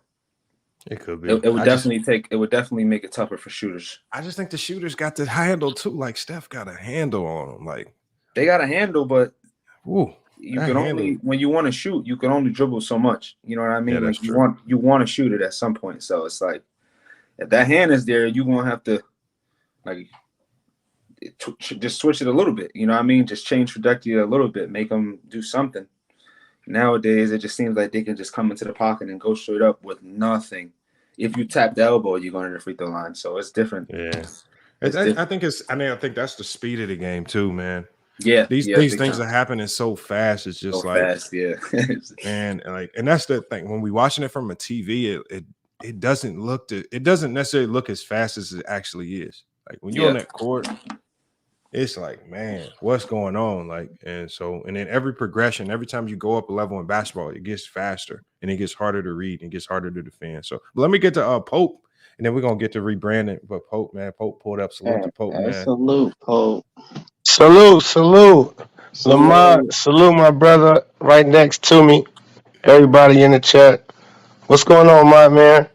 I'm almost to the 1K subscribers, baby. I'm almost reaching your status, my G.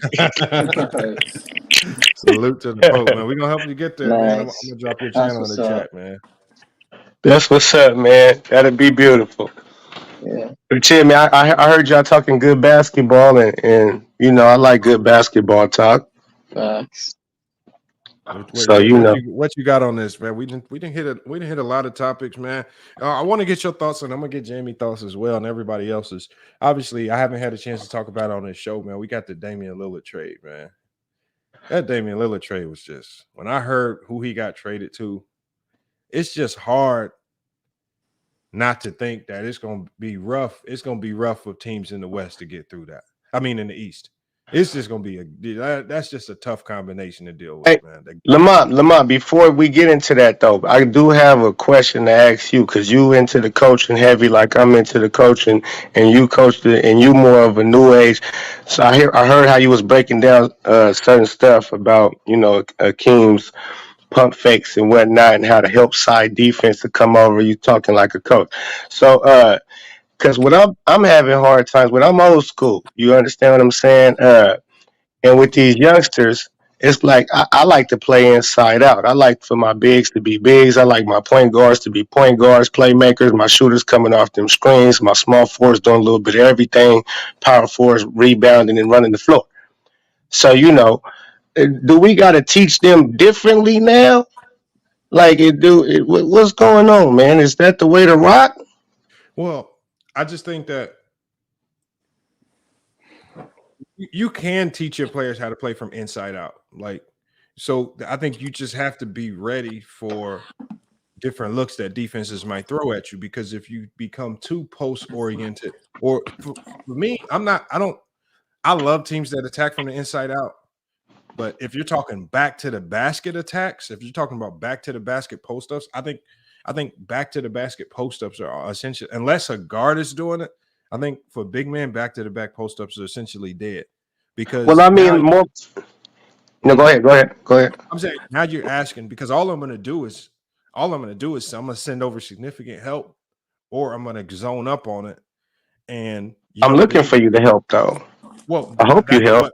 But I won't see what happens is your big is going to have to be Magic Johnson. Like I tell people all the time, when we send a significant amount of help to the strong side of the floor, I'm basically saying, I want to see you turn into Magic Johnson and be the greatest playmaker I've ever seen and make this tough pass to the weak side of the floor.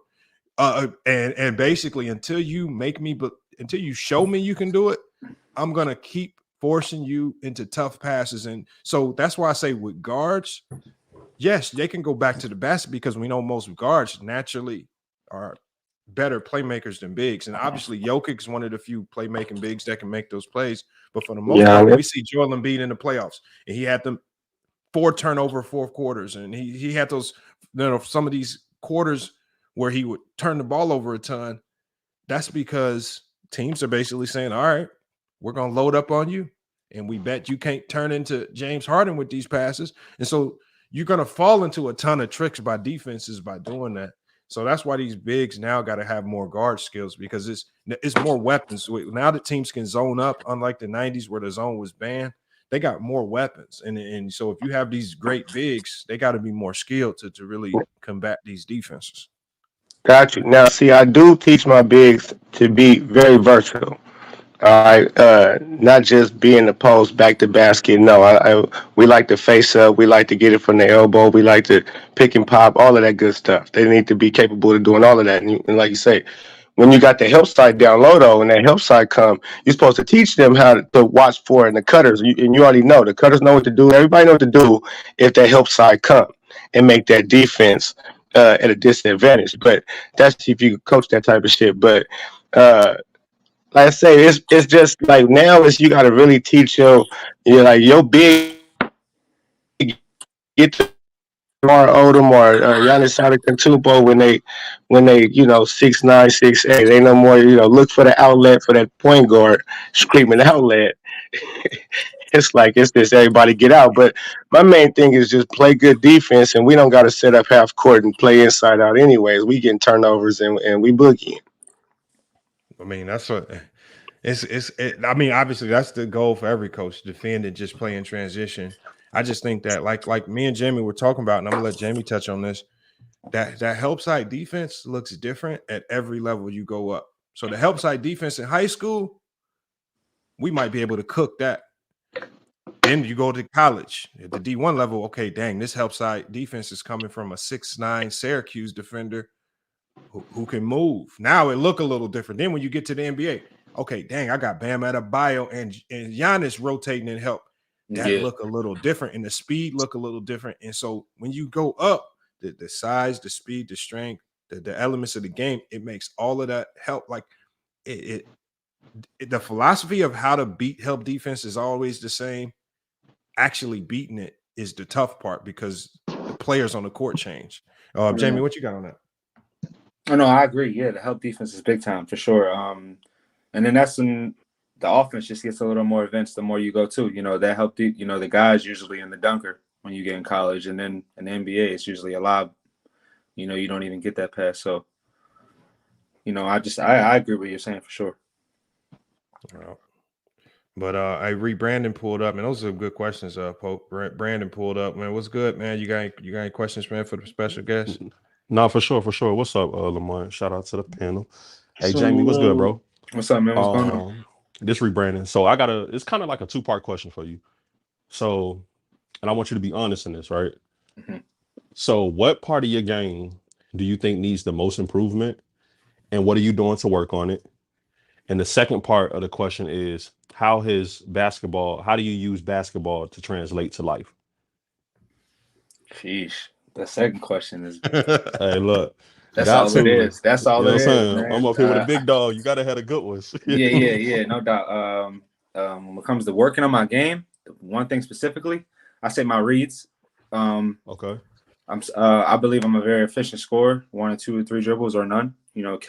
So I tend to, look at that a little more than I should sometimes when I can, maybe take one extra dribble and get a paint touch and get somebody else to rock. You know what I mean? Or or this is big too. I never really played with a 7, a big man. So I never really knew how to throw lobs. I've been getting yelled at about that all summer. This summer, so like, yo, throw that shit up. Like, yo, throw that up. I'm quick bounce pass, quick no look drop off. I make it look good, but it ain't what it's supposed to be. So, definitely, I say that. My lob passes, as a guard, when you get paint touches at this level, it ain't nothing but a lob usually. So now that I know that, so I would say that, just making better reads and maybe take an extra dribble or 2 and make better plays for my teammates. Do you feel like it comes with not trusting yourself a little bit though? Like, no, I think it comes with, is it fast? I think it comes with the experience. I just think I need to be around more like-minded players who think like myself and are able to tell me certain things like that actually, because I don't, growing up, we all get told things that sometimes we'd be like, oh, all right, I got you. Or sometimes we'd be like, what? Like, why would I ever listen to that? You know what I mean? So I just think of being around more high level guys that do really help me get in positions, you know, to make those type of decisions. Okay. No, shout out to that. And the second part of the question, like, how is it translated to life for you? You know, I just feel like life is about shit. I don't even know what life's about, to be honest. I'm still learning. Nah, for sure. Basketball though. Basketball took me everywhere. You know, basketball is anywhere I've been outside of Pennsylvania. I've been there playing basketball. Like You from I heard Philly. My family is. I live outside of Philly. Okay, yeah, I was out there in Southwest. Yeah, Shout out to Philly though, for sure. Okay, yeah, for sure. But basketball taught me a lot, man. Like I can't even tell you what it is specifically, but I know I made it this far. You know, I had an impact. I mentor kids now to teach. I teach the game to some kids now, a couple of kids here and there. Shout out to that. So I'm definitely giving back to the game. So I definitely learned a lot. And what I'm mainly teaching is mental toughness. You know, mental toughness, because all these kids gonna do it and play anyway. They all in the leagues. They all play with their friends. You see the moves kids is doing nowadays. So like, it's hard to really tell a kid how to be a player because the imagination is so wide now. Like they doing everything. Like they doing everything off of just thinking about, like, just seeing it on TV and then just trying it. You know what I'm saying? So if I can teach them how to hone in on that and how to maybe just do something that's working over and over again, just like the mental approach I'm really teaching. So that taught me a lot. Like basketball taught me a lot about just the mental approach to life. Period. Okay. And my last thing, I just want to say this real quick, and I'm gonna let y'all get on to the next person. So like y'all, like athletes, like the scope is on y'all, and we know that shit is tough. You know what I'm saying? And like success is what you think success is. You know what I'm saying? Like I know, like we look at it like the biggest thing that you could do is make it to the league, right? But the biggest thing, like for I think people in general, is just to be able to keep going. You know what I'm saying? So success is what you make it at the end of the day. And we proud of you. Keep going. And I look forward to seeing LeBron cook your ass up on that court one day. You know what I'm saying? Yeah, no doubt. Hey, no, we keep going though, bro, for real. Hey, so hold up, man. I don't mean to live up. Hey, who's this? That's Pope. Pope, what happened, Cope? Your mic cut out. Hey, can you hear me, Lamont? Yeah, we hear you. Yeah. So I got another thought about one of the things that you guys brought up about Hakeem in the 90s and all that stuff. And this is an honest question, Lamont. Like, is there like a certain point where maybe you feel like maybe in the 90s just not that good? Because like it feels like a lot of times when you talk about the 90s, you act like it was never good. Like that's what I'm kind of wondering, because to many people, the greatest player of all time did play in that era though, so it can't be like that bad. Like He also that's played all I'm in the saying. 80s where he got cooked, which y'all be forgetting that. But Let me give a shout out real quick. Salute to George, man, for sending that donation. Yeah, I saw it, George. I put it on the screen here, so it's scrolling across the bottom of the screen. So your name is on there, man. So that's gonna be up there for a week, man. So again, salute to George, man. He is controversial, but man, he does support, man. So salute to George, man. We got Bees, we got Herm, and we got Double E, man, supporting the channel, man. Appreciate you guys. That's what's up. Cool. Hey, What was you saying? What was you saying? Jared? Say it again. so basically, my question is like, I guess you probably answered it already, but like, why does it feel like there's such like a negative like not opinion, but like there always feels like there's like a negative energy like with like you and like other people when talking about the 90s. Like I don't get like why people are so down in the 90s. No, it's not negative. It's just being realistic. Like again, I tell people for that time frame, that was elite basketball. And if that was the best of the best basketball at that time, going into the 2000s, things leveled up. And then now there's a new standard for greatness. Now more skilled players, more international players. And then Steph Curry and his, he comes into the fold. Now you got the Trae Young. So now about almost every 10 years, the NBA basketball levels up another degree. And so I think it's just leveled up. You got to think the 90s was what we 30 years removed from the 90s. So it's the league is leveled up 3-4 times since then. You know, like if you take LaMelo Ball right now and you drop him into the 90s, and let's say you put him on the New York Knicks with Patrick Ewing and them boys, you know what's gonna happen?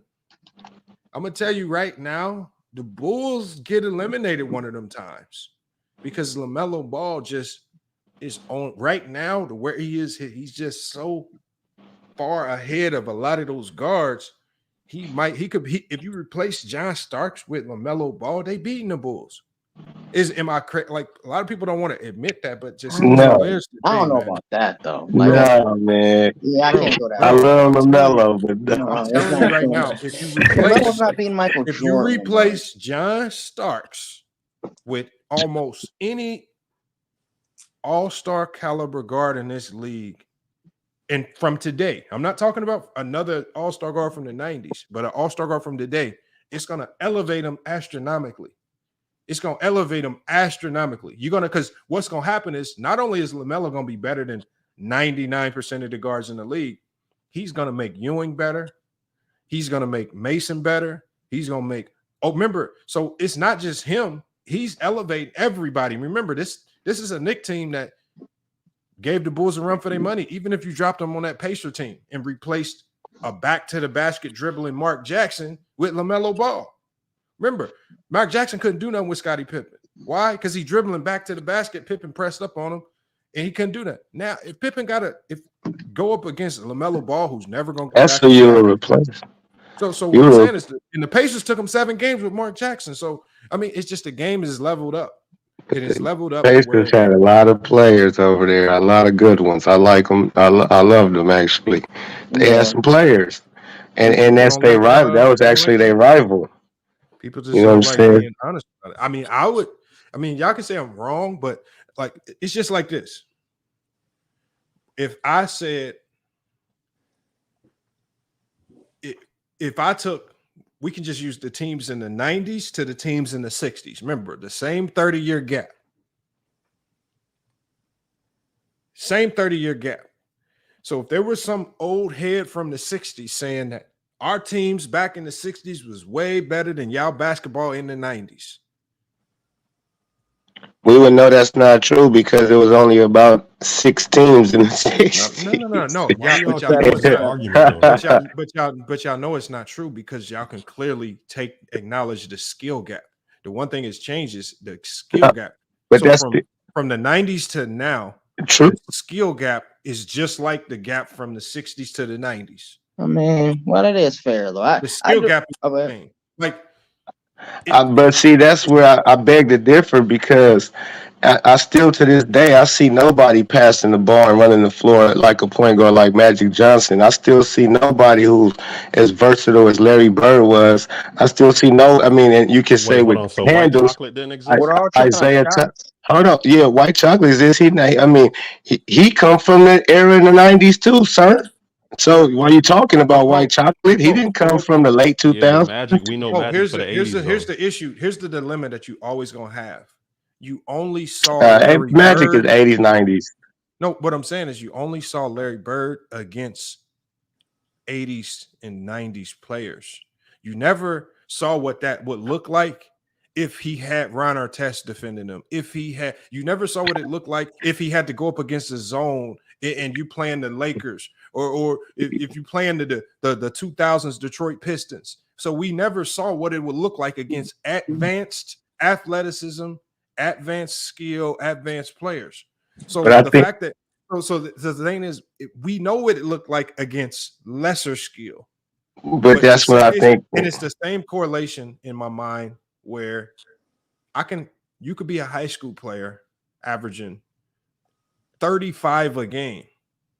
If you drop that same high school player into an NBA, which is more skilled and more talent, he's going to look like a bad player or far below average player because now you're putting them in a pool of more talent, more skill, better coaching, better everything. And it's the same thing with Larry Bird. If you take a talented Larry Bird from the 90s and you then drop him into a league that's more talented, more skill, better coaching, better defenses, You think he's gonna be able to do But the same? that's see, Yes. I beg to differ though. Like I say, I'm 40 plus, man, and I was around for all of the 90s and all of now today's till present. So when I look at it today, it's too free flowing, it's too wide open, it's way more easier to get to the lanes and all of that type of stuff, man. Exactly. It's less physical. It's a whole That's other. bad. Watch, That's bad. hold on. It's a lot of bad Here's the beauty. basketball that gets Here's played. the beauty. Here's the beauty of what you're saying. We A got lot a of guy. bad basketball gets We got played. a guy that's playing semi-pro right now, and I promise you,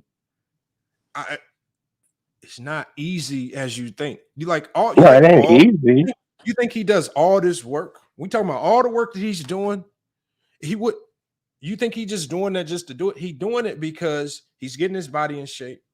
He's working on these counters. He's working on these one dribble moves. He just talked to you guys about getting into the lane, being able to kick it out. If it was so easy to get into the lane and score, why is he sitting here talking to you guys about getting to the lane, kicking it out? Defenses are better. Never said it was so easy. Just ask the pro. Or, Ask the pro. He's right here. what you mean? Listen, I have a bunch of Corey Benjamin is my homie. Tyson Chandler, who got a championship, is my homie. Listen, I got players. I got people who retired from the league, homie. Right now. But the thing is, but they not here now. See, what I'm saying, they played in the league though. You trying to act like as if I don't know people who work their ass off to play in the league and succeed in the league. Dude, right next to you, Cole. You simply trying to tell us what they might say is probably not as accurate as what they actually might say. We got a pro here who can tell you exactly. It ain't just easy to go walk into the lane, because I tell you this right now. Y'all talk about all this spacing. Not every team has spacing. Remember the Lakers last year? Remember how they looked when they had Russ and them boys? They had zero spacing because they didn't have no shooting. Yeah, the lane was packed. You know why they struggle early? It's because teams just pack the paint on them. Yeah, that's true. Y'all can't make them. So spacing ain't afforded to everybody. Doesn't it get worse in the playoffs? So the Golden State exactly. I was about to say, you talking about the playoffs now. Okay. Didn't the Nuggets have space in Lamar? The Golden State Warriors had spacing because they went and got guys that forced you to space the floor. You don't just get free spacing, free lanes to the rim. You create your own spacing with elite coaching and highly skilled players on the floor. If I put 5 Jareds on the floor on offense, you think the floor gonna be wide open? If you put Bird on offense, it is. No. See, we talking about you went from my, because no slight to my guy who semi-pro and getting his way to the NBA was the case. But when we talking about the certain players we talking about is Bird and the Hall of Fame, the greats. If they was to play in this era, would the floor be more wide open for them? Would it be easier for them to score? Would it be easier for them to dominate, play defense, and so on and so forth? That's what we talking about. No, it would not be. To me, it definitely would. If you stick Bird on a bad team in this league that has no shooting, the floor's not going to be spaced for him. So the thing is, your spacing is based on your GM and your coach's willingness to go get players that can force teams to space the floor. Because the NBA has proven if you don't have shooters, we're going to clog the paint and you're not getting into this lane. If you do have shooters, of course, we have to then honor that, and the floor is now spaced out. So spacing. But isn't this league got the best shooting that it's ever had? Yes. So it's not hard to find shooters. So that again lends to more skill in this league. There's more shooters. There's more guys that can shoot. That's not skill. 38% from the 3-point line in this league than there's ever been in NBA history. So with more guys being able to make the 3-point shot at 38% clip or higher, with more guys and with just more skill across the board. So you said what? 38% is not good? But what I'm saying to you is it's not better than a good 2-point field goal percentage, 50, 48, 55%. Hold on, listen first. The better percentage of my free throws is higher than my 3 points. My field goal, my 2 points is a higher percentage than my 3-pointer. So that's always the smarter shot. I only need to shoot threes when I need to shoot threes. If I'm wide open, and see, if people took smart threes, they would shoot even higher than 38% nowadays, since a lot of people predicate their game on shooting. They just do smart threes. They all try to shoot Steph Curry and Dame Lillard threes. No, not all teams do that. Not all teams shoot a lot of We're talking about threes. player.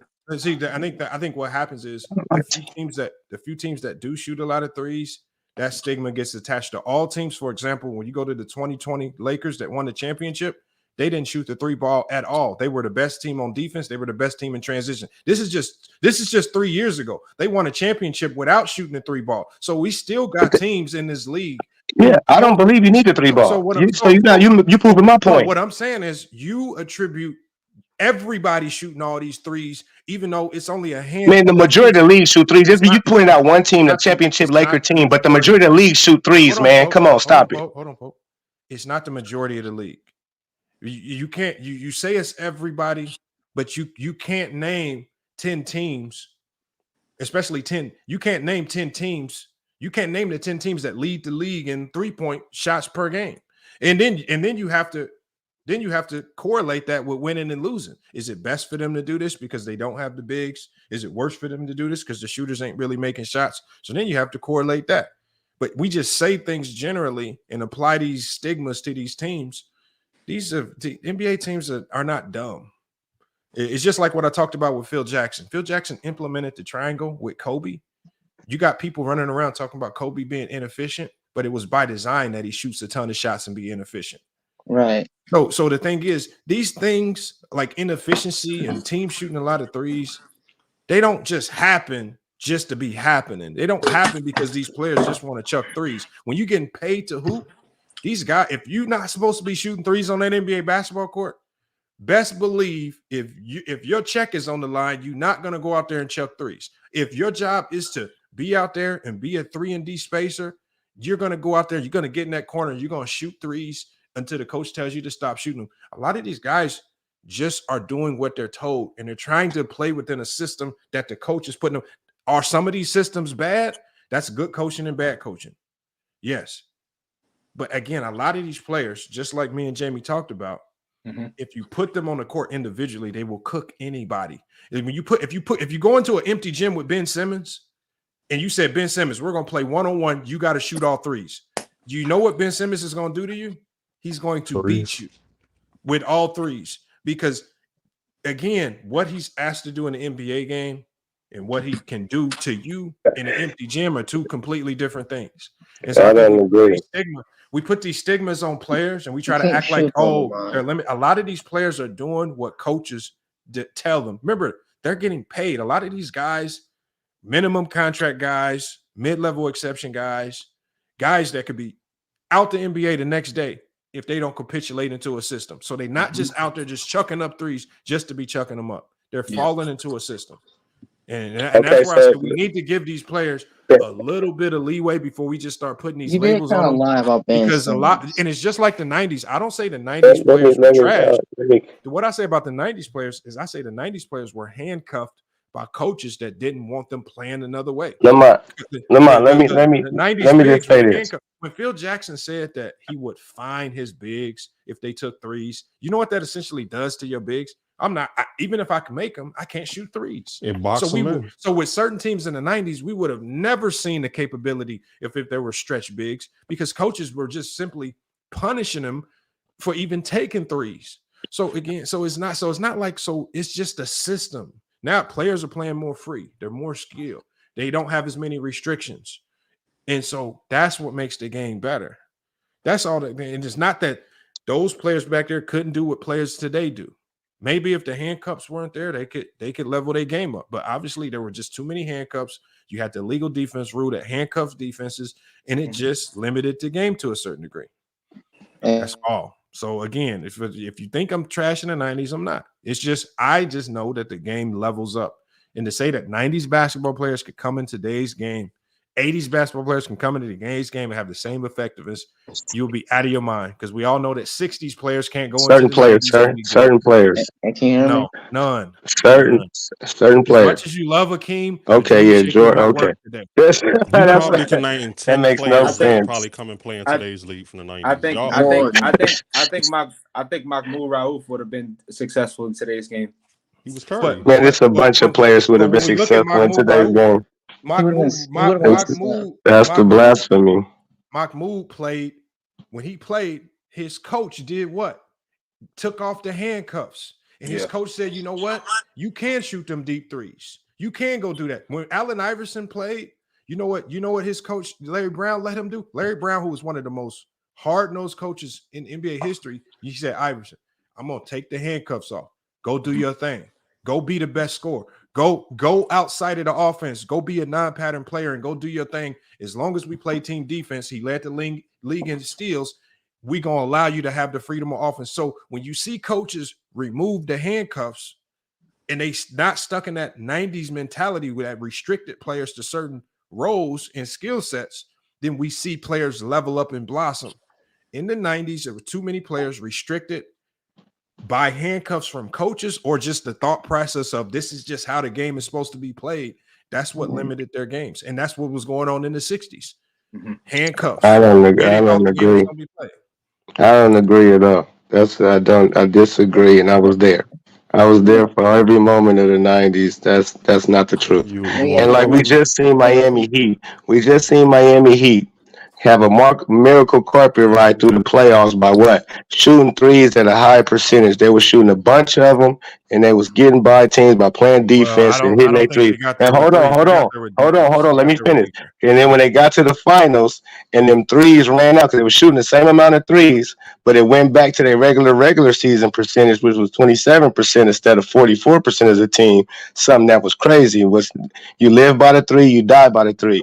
So they was chucking up a bunch of shots. Boston Celtics was doing the same thing. The game is predicated on shooting yourself in the foot, basically. Yeah, but Pope, see, a lot of people forget that. A lot of people forget that good defenses have an understanding of the shot clock. And in a game that's driven by the shot clock, good defenses know how to make you waste time. And so by the time you get into your half court set, if they take away so many reads and there's 6 seconds on that shot clock, and this guard who normally is supposed to be able to get into the lane or be able to come down this double screen or this pin down, if you blow up them options, if good defenses are going to take away your reads and in the shot clock driven era, you just sometimes have to settle for bad shots that you normally wouldn't take. So again, a lot of the things offensively that they weren't able to do is because Denver's just a much better defensive team that you want to give them credit for. Denver did that. If they were inefficient, if they couldn't get their shots off, that's Denver. That's not Miami. Because as you said, they were an 8-seeded team. They got all the way there with threes in defense. And then as soon as they run into Denver, all of a sudden they just missing threes. No, that's Denver's defense leveling up, saying, you know what, we're going to take away this. We're going to take away that. Now you have what we call a ticking time bomb in your hand. And now you got to take a bad shot at the end of the shot clock. That's okay. So why don't y'all just give Denver credit? No. Because this is how. Listen, watch. Hold on. Watch this, because I like how Lamont is doing. I'm finna cook all of that. Like what you said earlier about the Lakers in 2020. They didn't win off for threes. Hold on, listen. When they didn't win off for threes, they went off for defense and basically being the biggest team, more aggressive team. And then we just seen Denver, and Miami Heat. They went to see Boston, right? What the Heat was playing in defense. They was playing a simple 1-2-2 type zone, and Boston Celtics couldn't figure it out. That's a damn shame. That's something we was figuring out at 10 years old, how to beat that damn zone. They couldn't figure it out. The difference between them and Denver was they wasn't having it. They wish you would play that stupid ass zone against them. They made them come out of that zone all the time. Well, they have Jokic. Hold on. First of all, you know the biggest zone buster in NBA history is a 7-footer that can make like Magic Johnson and still give you 30. So again, the Denver Nuggets have the biggest zone buster in the world. Yep. Not every team has that, bro. A 7-footer undersized. You don't got to be a 7-footer to be a zone buster. You put the guy in the middle who can make plays. Put the guy in the middle. Robert Williams can play that middle and make plays. Robert Williams make plays, bro. This is why, you know what, Williams can't pass. See, Jamie, this is the type of stuff people get to say. They make a mockery of the NBA. Like you could just stick Robert Williams in the middle of a Miami Heat zone. You can put Robert Williams in the middle. Hey, hold on, exactly. Jamie, remember what I said? I said good teams is going to try to turn a bad playmaker into Magic Johnson. Well, That's exactly what the Miami Heat will want. Robert Williams. You act like Exactly. He can't play. you act like the Miami Heat got a Jamie, hold on. 7-footer Let me themselves. let Jamie Stop chime it, in because Cole. we got to shut this one down in a little bit. Jamie, what's your thoughts on the Robert Williams being an elite playmaker against the Miami Heat in the playoffs? Playmaker, I do not agree. No, I said he can play in that middle of that zone. Any big man who can see over anybody can play in the middle of that zone. It's stuff to read. It's not that difficult. Stop it, man. That's A, B's, and C's. I would have Porzingis do that before Williams. Yeah, whoever. That's what I'm saying. You can stick really whoever right there, man, in the middle of that zone. I don't think Williams. Stop it, man. Is more run protect, catch the lob type of guy. Honestly, I don't think he could play make in a zone in a zone and a 1-2-2. Robert Williams. You stick Robert Williams in the middle of any zone, and you give him the ball with 6 seconds on the shot clock. Your team is in trouble. And you got Jokic. Not Jokic. Who they other power forward? Tatum. Horford. Is Tatum they power forward? Horford, yeah, Horford. Oh, that's who I meant, nigga. Not Robert Horford. You stick Horford right there in the middle. That's not fucking Robert Williams. That's the dreadhead nigga. Hey, no, the old nigga, Al Horford. And Pope, I really hope your team get nice and y'all can come play us one day. And I want to see this get executed on the court because I'm gonna definitely run a zone just to see you put your worst player in the middle of it. We about to go crazy. Yeah, but he's leaving out that they had Jokic and Bam Adebayo was like an undersized center at that. So it's like, yeah, I meant Al Horford, my nigga. I didn't mean Robert. So yeah, I misspoke on that. About the Heat, but for the Heat for that finals. Yeah. No, I said Robert Williams. I fucked that all the way. Okay, I see why y'all laughing. Hold on, look, I'm not trying to rush it. But I got to get this one shut down. I only got a few minutes left, so I'm gonna drop people down, man. I'm gonna leave Jamie up for a quick second. But appreciate you. Salute to Reed Brandon. Salute to Jared for pulling up as well, man. Jamie, you got anything on your way out, man? Where can they find you on social media? Where can they find you? The guys is funny. No, but I just made an Instagram. You can follow me on Instagram at Jamie Calloway. My handle is a handle name. Does that your handle? Yeah. It's called Talk to Yourself JC. Okay. All right, man. Yeah, you guys, man. Look, I'm gonna be putting all this information in the Discord. I couldn't get to it all in the chat today, but on the replay, it's gonna be in the chat. So make sure you guys watch the replay. I'm gonna put all this information in there. And then if you don't watch the replay, then just check the Discord. I'm gonna put all this social media in there as well. I'm gonna make sure I have it all. But I actually already found your IG, so I'm gonna be throwing that in the Discord here in a few minutes. But again, Jamie, man. Appreciate you pulling up today, man. At FYS. Yeah, man. Thank you. I had a great time. Thanks for taking the time out to, hear my story and stuff. It was cool. It was cool to do something like this. Hey, look, man. It's not every day where you run into a guy that, I know he's being humble with it. I know you got to be humble with it because it was just a blessing to even be able to have the opportunity to play Bobby Portis. And a lot of NBA players won't even take that challenge up because of the fear that some of these guys is kind of nice, man. They might make me look bad on social media. And, the fact that Bobby Portis not only played you, but then even it looked like after the fact, he was just talking with you, giving you some pointers on some things. Yeah, showed the utmost love. Yeah, we had a real good conversation. He showed love. He respected the grind for sure. Yeah, and so that's just like, and that's what basketball, you talk about basketball in life, man. That's what basketball is about right there. I think most of my best friends in life are through basketball, and whether we, one of my buddies from, I hadn't talked to him in years. He came in town, and just because we had a connection through basketball, when he came into town out here, it was just like we hadn't missed a beat. And that's the connection that basketball puts us on, man. It's like you can connect back with guys 5-10 years ago, teammates in high school. Y'all could easily connect because basketball is like, I don't know what it is, but from races to demographics to whatever, it just finds a way to connect people, man. And then it's like you make a lifetime friends out of it. So, man. So hopefully, man, once you make it, man, like I said, man, we got to have you back. But I the level of work you're putting in, I believe it's going to ultimately happen. You just got to keep staying on the grind. But I'm gonna go ahead and drop you down, Jamie. We're gonna close out the show. Yes, sir. Once again, I'm gonna hit you up. I'm gonna hit you up after when the stream is over. But I'm gonna go ahead and let you know now. Salute to you, man. Salute to Jamie Calloway, you guys, man. ABA semi-pro basketball player doing this thing, man. Appreciate it. Like I said, hopefully we can see more from him going forward into the future. No doubt. Appreciate it. Yes, sir, man. All right, y'all. That's Jamie Calloway, man. Jamie Calloway, man. Facebook, YouTube, social media sensation, man. Went viral playing Bobby Portis one-on-one. Just the grind to get where he's gotten, man, throughout the years, man. It's been crazy. His story dealing with, you know, certain setbacks or whatnot, starting at basketball at a late age, man. I think it's something we can all learn from and take from.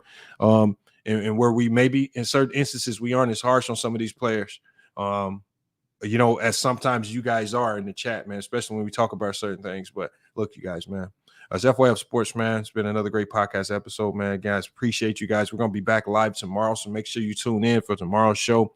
But we're going to be back live with more sports and news. But until then, man, it's FYF Sports, and we out.